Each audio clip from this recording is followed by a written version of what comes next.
Hi everyone and welcome to a new reading vlog. In this reading vlog I'm going to be reading books by authors that I've previously given 5 stars. Not a new concept, I've done that plenty of times before. However, the twist with this vlog is I'm going to be seeing whether these authors were one-hit wonders. With all of the authors that I picked out for this vlog, I've read one book from them in the past, given that book 5 stars and then not read anything else. So it's going to be interesting. I've picked out 3 books that I'm very excited to be reading. I've started the first one already. Thought I would quickly film this intro while I'm waiting for my lunch to arrive. I've ordered Subway because it's raining outside, so I was going to go for a walk, but I don't want to get wet.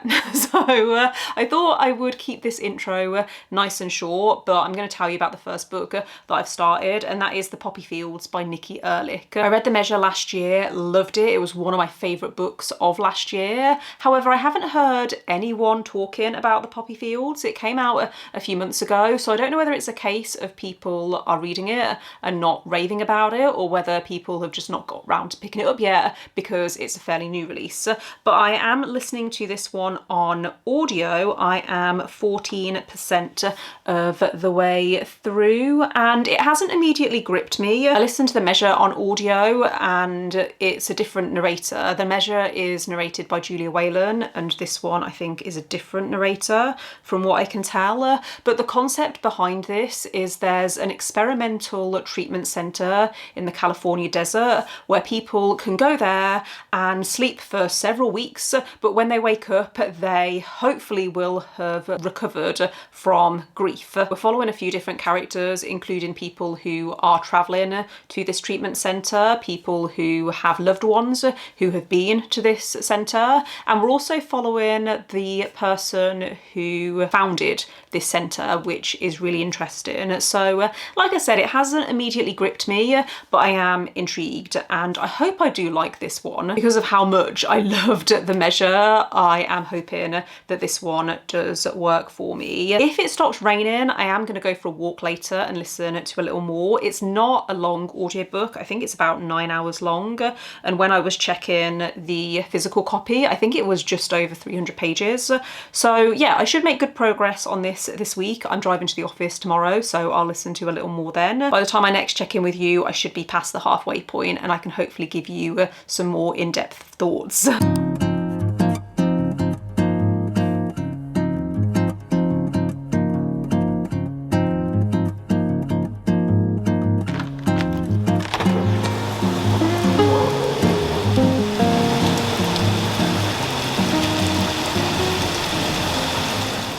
And happy Thursday. I have made it to the halfway point in The Poppy Fields by Nikki Erlich, not The Measure. I'm reading The Poppy Fields. That is the name of the book. I've made it to the halfway point and I'm really liking this so far. I wasn't that sure in the beginning, but the further that I've got into it, I really like how it's really exploring grief. I always appreciate books about grief, but I especially appreciate it when a book acknowledges that grief doesn't just include losing someone close to you who has died. You can also experience the feeling of grief when a relationship breaks down, or when you lose a friendship, or when you drift apart from someone. I really like how it's talking about grief in that sense. While I'm not super invested in the individual characters, I do like how we've been getting these gradual reveals about the characters. I wouldn't call them twists. There was one aspect which I thought was actually kind of obvious and I wasn't sure whether it was being treated as a twist, but there's been some stuff that has subverted my expectations. The first half has focused on this group of characters who are travelling to the poppy fields, and then you also get the perspective of the founder. There's multimedia as well, and I can't remember whether The Measure had multimedia, but you get these interview transcripts, for example, with people who have applied to go to this experimental treatment centre. There's also social media posts showing how some people are opposed to this treatment centre. They don't trust it, they don't believe in it, and I think this book is trying to give commentary on how people experience grief in different different ways. And there are occasions, I know that I've experienced this, where I felt like I need to speed up the grieving process and where I felt like people are maybe judging me a little bit. Thankfully not from anyone who's super close to me, but I just love the conversations about grief, and it has made me feel just a little bit emotional at times. It's very thought-provoking, and I think that Nikki Erlich has just such a great mind. It feels like she thinks about stuff with a lot of depth, and I think that's really coming across. So I'm very intrigued to see how the second half progresses. We've had a little bit of the science behind the poppy fields and how people, you know, they sleep for different amounts of times, and kind of the theory behind why sleeping works. There's also a pretty significant side effect that affects about 1 in 4 people. So I'm really curious to see whether that is explored in more detail. And yeah, I am really enjoying this. I think the audiobook is well narrated. We'll see if I do manage to finish this before the weekend. I'm going out for brunch with my partner on Saturday or Sunday. We haven't decided yet. It's going to be a nice weekend, and I'm really enjoying my book, which is fantastic. I am currently waiting for my laptop to finish exporting a very long video. It's going to take 2 hours to export, and then I need to upload it to YouTube. I need to make a thumbnail, and I don't know whether I'm going to be able to get this video live tonight, but I'm going to do my best. I also would like to have a more chilled afternoon. I want to get some reading done, but it's occurred to me I need to check in with you first because I finished the poppy fields yesterday morning and I enjoyed this. I can't decide whether I want to give it a 3 or a 4 stars because as much as I enjoyed, sorry, that was my phone going off. As much as I appreciated what this book was trying to say about grief, I think I've read books that have explored grief with a lot more depth. This didn't go to the level of detail that The Measure did, in my opinion. It felt like it was focusing too much on this group of characters that were traveling to the poppy fields. It felt like it was trying to build a found family, and I just wasn't convinced. These characters know each other for a few days, and yet they were acting in a way that to me felt over dramatic. I'm not trying to diminish their feelings or anything because all of these characters are experiencing grief in some way. There is one character who I felt was kind of pointless. Even having finished the book, I don't know what the point of this character was. I think they could have been cut out completely and then we could have focused on the other characters. I'm glad that we got the perspective of the founder of the poppy fields and we were able to see what was going on there. I wonder whether the author's intention was for sleeping at the poppy fields to represent any kind of elective procedure. You could replace sleeping at the poppy fields with other types of medical procedures that people choose to have, and it talks about how people judge others for making certain choices, and yeah, that was quite thought-provoking if that was the author's intention. But I do think the ending of this was a bit anticlimactic. It didn't hit me in the emotions like The Measure did, and I think it could have because this is a book about grief. There was one tiny aspect where it talked about grieving the person that you used to be. There's a character, it's a very small side character. This character is no longer able to do something that they've done their entire life, and it very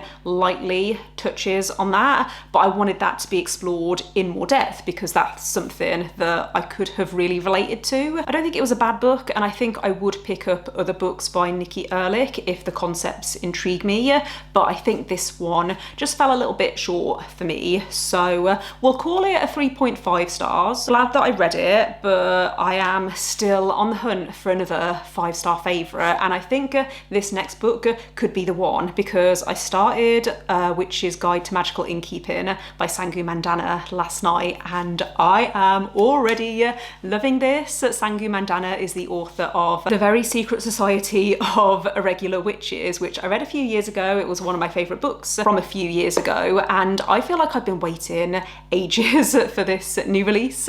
It was meant to come out, I think, originally in 2023. I might have got that wrong, but I know that the release date date was pushed back quite a few times, but it's finally here, and already it's given me that cozy feeling that I really want. We're in the time of year for cozy books. I've only read the first 20%, probably not even that, but I love it already. So in this, we are following a main character called Sarah, who, when she was 15, her aunt basically raised her because her parents went off to travel the world. Sarah was raised by her aunt, and one day she drops dead in the garden. Sarah performs this resurrection spell to bring her aunt back to life. Sarah, up until this point, was considered a very powerful witch. I loved the way that it described how Sarah sees her power. When she looks in on herself, she sees this night sky full of all of these constellations and stars. This spell, which is illegal, by the way, it's banned by the Witches Guild. Following this resurrection spell, when she looks at her magic, it's diminished and she can only see a few constellations, whereas before the night sky was really bright and full. She's exiled from the Witches Guild at 15, and what that basically means is she still has to follow their rules for safety reasons, but she can no longer receive their support. We're now in the present day, it's 15 years later, and a book comes into Sarah's possession, and there's a possibility that she could restore her magic. However, the spell is in an old language that no one or very few people understand. I know from the summary that she ends up enlisting the help of a librarian to help her, and the story goes from there. I think this is going to have a romance, and I'm here for it. I love the characters so far. The found family, right, I was just talking with the Poppy Fields about how I didn't find the found family that convincing. The found family already in this, I am invested. The characters are very fun and they have these quirky personalities, and it's just, it's lovely. I am very much enjoying this, so I will hopefully update you once I'm a little further in. I'm hoping to get past the halfway point today. It's Monday afternoon. I am currently on my lunch break and I'm waiting for my car to finish being cleaned. I booked one of those at-home services where they come to your house. I am so excited to have a clean car. My partner passed his driving test recently and we're going to be sharing the car going forward, so I figured let's get it done. It's been needing a good clean for years. I am not a naturally tidy person anyway, and because I don't drive my car that often, maybe once or twice a week, it's just one of those that I don't prioritise keeping it clean, but I need to be more considerate now that he's going to be driving it as well. I do also have a reading update for you. I'm around 60% of the way through Witch's Guide to Magical Innkeeping. Almost forgot the name of the book there. I got to the 60% mark last night and I am obsessed. This is giving me 5-star feelings. I don't think I even mentioned in the intro, but this is about a woman who is running an inn. I feel like that's kind of a given from the title, but our main character Sarah, she's running this inn with her aunt, and there's a couple of people who have become permanent residents there. They came to stay for a night and never left. So there's this adorable found family. All of these characters have been through something in their pasts, which has meant that they're now very determined to be understanding and accepting and to advocate for themselves, and I just love it. It made me cry. There was a part I read last night where I literally had tears in my eyes because it was just so wholesome, but it also has these really funny moments. There's a zombie chicken that they call Ruru, and it's just bringing a big smile to my face. This is exactly what I wanted to read right now. I absolutely love it. It's just as good as the Secret Society of Irregular Witches. It's just as good as that, if not better. I think the romance actually in this is feeling more well developed than the previous book. I say previous book, they're not in any way connected. They are both standalones set in completely separate worlds, but they're both witchy books, so it's difficult not to compare them. But with the Very Secret Society of Irregular Witches, the romance felt secondary and a bit of an afterthought. I still liked it. I think you can tell that Sangu Mandana has grown as a writer with this book, and I'm feeling lots of great chemistry within the romance. Hello? I knew they were going to call me as soon as I sat down to film this update. My car is done, it's clean. I'm going to go and have a proper look after I finished filming this. But as I was saying, I love the romance in this. It feels like a proper slow burn. So far, all that's really happened is the main character has acknowledged that the love interest is attractive, and he's described as looking like a vampire, not a vampire, a Viking. So who can blame her? But yeah, I'm very excited to see how their relationship develops. I'm excited to see how the plot develops. You know, they're trying to work out how to do this spell to bring back Sarah's magic, and I just love it. I love it so much. So I'm going to wrap up this clip here and I will check in with you once I've finished it.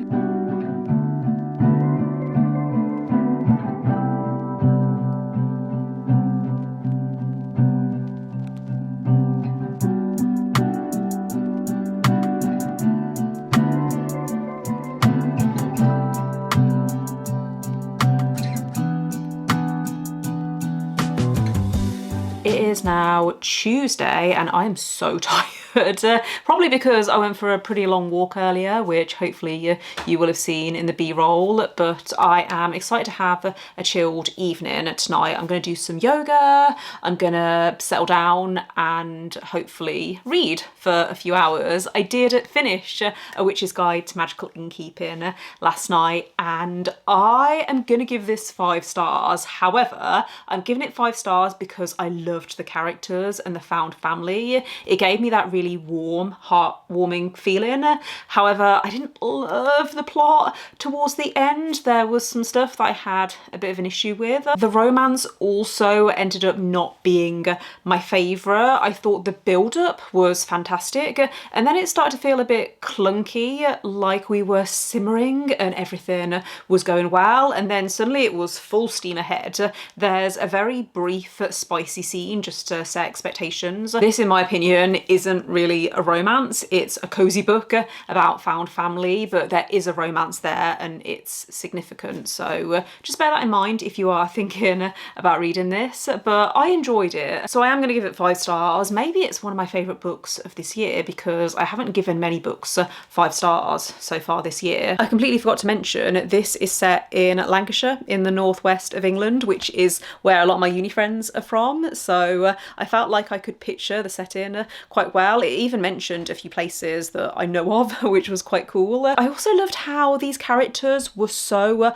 welcoming because they've been in situations before where they felt unwelcome, including within their own families, and also Sarah in particular. She didn't feel welcome at the Witches Guild. The Witches Guild aren't very inclusive, let's just leave it at that. Yeah, that's what I mean when I say I loved these characters. I loved how they were there for each other and how they understood each other, how they accepted each other for who they are, and they felt like they could be themselves around each other. We'll continue to read books by Sangu Mandana because I had a good time with this and it was 5 stars. I've already said that. So let's move on and talk about what I'm planning to read next.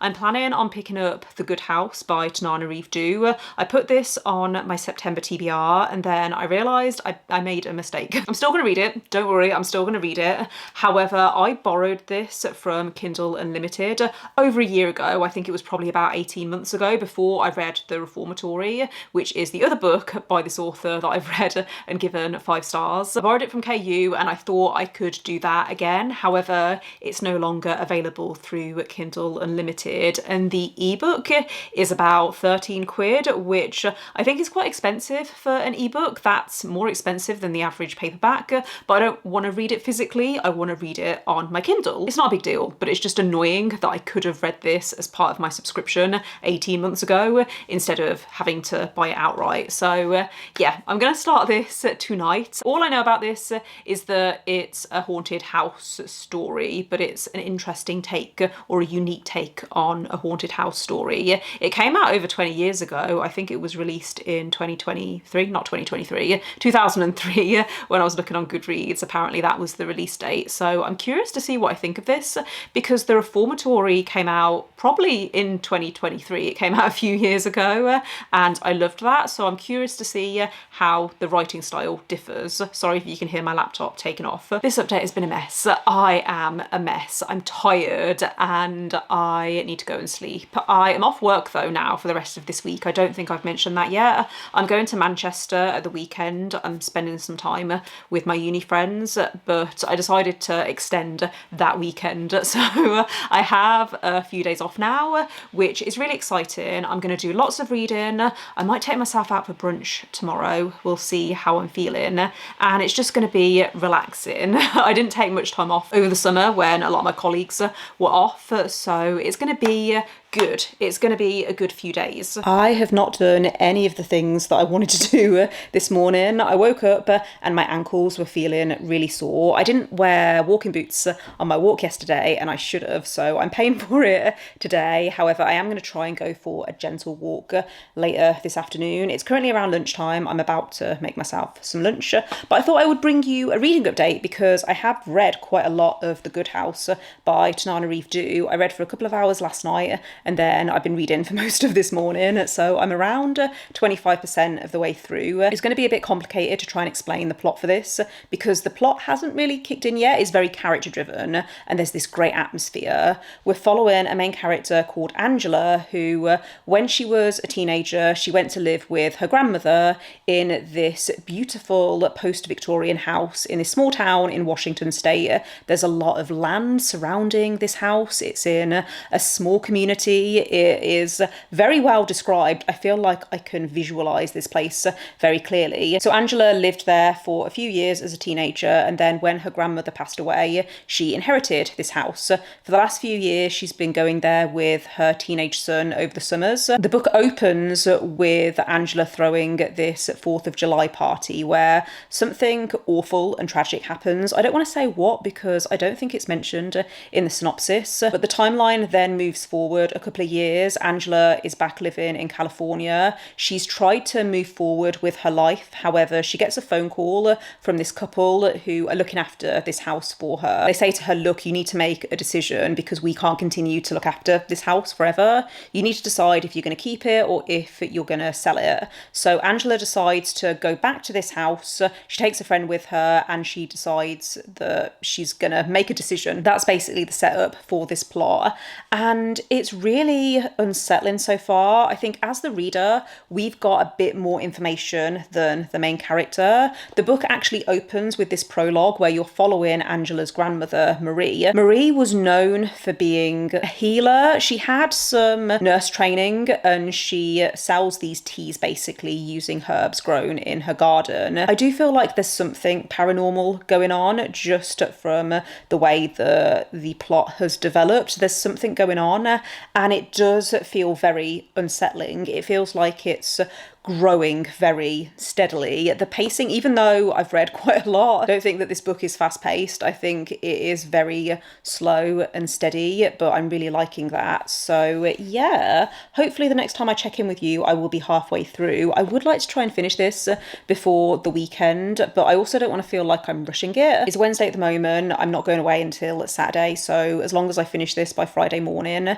then I can give you my final thoughts in this vlog. And I feel like I'm locked in at the moment. Every time I pick it up, but I can easily read it for, you know, like a few hours.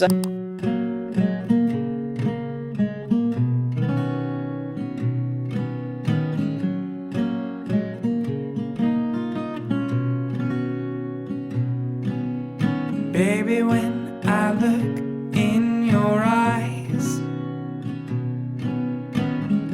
I can see you as a child. The river gives us every good thing, and then it takes it all away. I am feeling so much more awake today compared to yesterday. I woke up nice and early, I curled my hair, which I haven't done in ages. I watched Bake Off while I was getting ready, and then I took myself out for a nice breakfast. Also picked up a little sweet treat for later because I had no idea there was a new series of Bake Off out. So I have another episode that I need to watch once I finished everything else today. My plan is to film a video once I've updated this vlog. I don't know whether I can be bothered to edit that video today. I might leave that for tomorrow because I am really into my book. I am over halfway through The Good House. I must have read for about 5 hours yesterday, which I haven't done in a really long time, but it didn't feel like a chore. I really love Tanana Eve Dew's writing. I can see some people saying that this book is too long. I don't think it's too long. I think sometimes it's necessary to spend that time building the atmosphere and letting you in on the characters' lives. It's really interesting that the first book that I read for this vlog was The Poppy Fields. The Poppy Fields is also a book about grief, and it was okay in my opinion, but The Good House is such a powerful portrayal of grief. I double checked the synopsis and it does mention that the main character loses someone close to them. Someone seemingly takes their own life. However, in the present day, she's now starting to think that maybe there was more to what happened because there's a few tragedies that have been linked to this house. It's very clear that the main character hasn't fully processed what happened back then, and it's really interesting how every so often you get this perspective switch where you'll briefly get the POV of someone else within the story, and I really like that because it's helping to build a picture of this small community as well as everyone else who's in the main character's life. We also see how other people see the main character versus how she feels about herself when you're in her perspective, and I think just the character work in this is fantastic. I think that the atmosphere is fantastic. This is also doing something that I personally really love in horror or thrillers, where as the reader you have a bit more information than the characters, and so sometimes a character will be in a situation that is dangerous or where they are at risk and they don't quite realise that, but as the reader you're thinking, oh no, something is going to happen, and it's really intense and scary and unsettling, and I just think this is so well written. I am on the edge of my seat whenever I'm reading it, so I will definitely be finishing this at some point in the next few days. So far it's given me that 5-star feeling. This isn't historical fiction, but it feels very nostalgic. It was published in 2003 and it's set in 2003, so I think it's a correct assumption to assume that it was written around the early 2000s, and it feels very nostalgic. I think there's a huge difference between reading a book that was written in the 2020s that's set in the 1990s or the early 2000s versus a book that was actually written back then. There's something about the pop culture references that just feel a bit more natural, and like the author isn't forcing anything to try and make it feel grounded in a particular time period because it was written back then. That was a ramble that I don't think I needed to go on, but just know that I am loving this book and I will be shocked if it's not 5 stars. I have tried to film this vlog update so many times and everything keeps going wrong, so I'm going to ignore the fact that it's raining outside and it's windy and it's distracting. I'm going to ignore my squeaky chair that I'm sitting on, and I'm going to ignore my dishwasher that's going off in my kitchen. We're just going to chill and chat about The Good House because I did finish this on Friday. It's actually now Monday. I've been away to Manchester this weekend. I didn't get around to chatting to you on Friday before I had to start packing and getting all of that sorted. Also, the ending to The Good House wasn't what I was expecting, so I had to take a few days to process how I felt about it. That was Teams going off in the background. I have finished work. It's like 5:10. Like I said, everything keeps distracting me today because I had a few days off last week and then I was away at the weekend. This is my first day back at work in like nearly a week, and it's been busy, not stressful, just busy. Going back to The Good House though, if you're interested in my final thoughts, I'm giving this 5 stars. I can see why some people haven't liked the ending of this, but I thought it was really clever and I appreciated the tone that Tanana Reeve Due chose to leave the book at. There were parts throughout this book where I thought, oh, that is really, really sad, and I had to put the book down for a few seconds. It's very character driven and it's very focused on the characters. I assumed that this was going to be a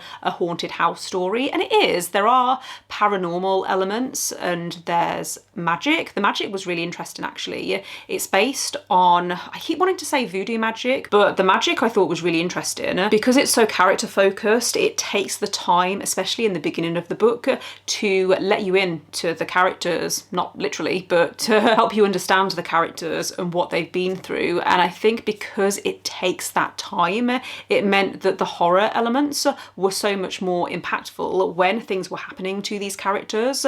It did affect me much more than it would have if it had been a bit more faster paced or if it had been more plot focused. The main theme, I would say, is it's a book about consequences. It's a book about family. It's a book about other relationships, the relationship that you have with romantic partners and the relationships that you have with friends or people within your community. I thought this was so well done, so well written. I didn't love it quite as much as The Reformatory. The only thing I would say is that there's a lot of uncomfortable sexual content, which I wasn't expecting, and the purpose of it was to make you feel uncomfortable, so it achieved what it intended to, but I didn't enjoy reading those parts. So I just wanted to mention that in case that is like an immediate no for you. It wasn't the main focus of the book, but there were moments that did make me feel uncomfortable. So I am going to wrap up my thoughts there. Like I said, I'm giving it 5 stars. Potentially it's one of my favourite books of the year